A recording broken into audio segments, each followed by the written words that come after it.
The publication presents digital learning. Hello students, today in this presentation I will teach you the chapter Baba Khadag Singh. Once upon a time, in a serene forest, lived a kind hermit named Baba Khadag Singh. बहुत time पहले एक शांत forest में बाबा खड़ग सिंह नाम के एक दयालु साधु रहते थे.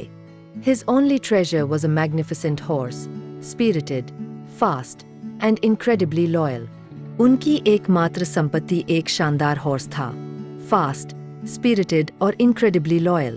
Nearby, a dreaded dacoit lurked, infamous for his cruelty and greed. Nearby एक खतरनाक डकॉइट रहता था, जो अपनी निर्दयता और लालच के लिए कुख्यात था. Obsessed with the hermit's horse, he hatched a cunning plan to trick Baba Khadag Singh. साधु के हॉर्स को पाने की चाह में उसने बाबा खड़ग सिंह को धोखा देने की एक चालाक योजना बनाई.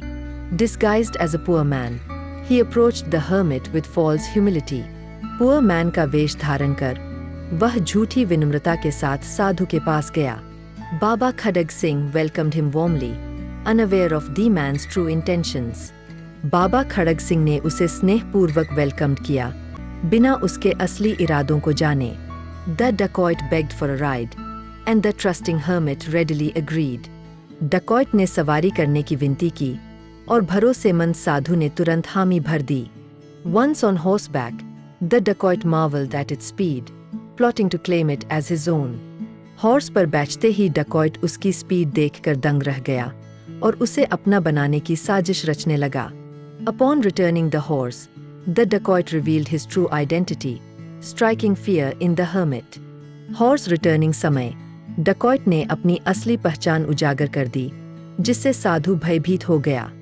The hermit, already worried, felt sleep slip away as he guarded his beloved horse. चिंतित साधु ने अपने प्यारे हॉर्स की रक्षा करते हुए रातों की नींद खो दी. One evening, he heard a plea for help from a man claiming he couldn't walk. One evening, उसने एक मैन की हेल्प की पुकार सुनी, जो कह रहा था कि वह चल नहीं सकता. Moved by compassion, he offered the man a ride, planning to walk beside them.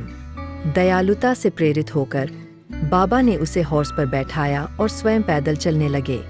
Suddenly, the man revealed himself as the dacoit and took off with the horse. Suddenly, वह मैन dacoit निकला और horse लेकर भाग गया. But the horse, loyal and well trained, returned immediately when called. लेकिन वह वफादार और प्रशिक्षित हॉर्स बाबा की आवाज सुनते ही लौट आया. Instead of anger, Baba Khadag Singh asked the dacoit for one thing: silence about the betrayal. क्रोध करने के बजाय बाबा खड़ग सिंह ने dacoit से एक ही बात कही: इस विश्वासघात के बारे में किसी से कुछ न कहना. He warned that if people lost trust, compassion would wither away. उन्होंने वार्न दी कि यदि लोगों का विश्वास टूट गया, तो करुणा भी समाप्त हो जाएगी. Struck by the hermit's wisdom, the dacoit felt a change stir within him. साधु की बुद्धिमत्ता से प्रभावित होकर dacoit के दिल में परिवर्तन की भावना जाग उठी. That very night, he returned the horse, moved by the hermit's kindness. उसी रात, साधु की दयालुता से प्रभावित होकर उसने हॉर्स वापस लौटा दिया. Even the hardest of hearts can change. Baba Khadag Singh showed him the way. Remember, your kindness can change someone's life. So, keep spreading love.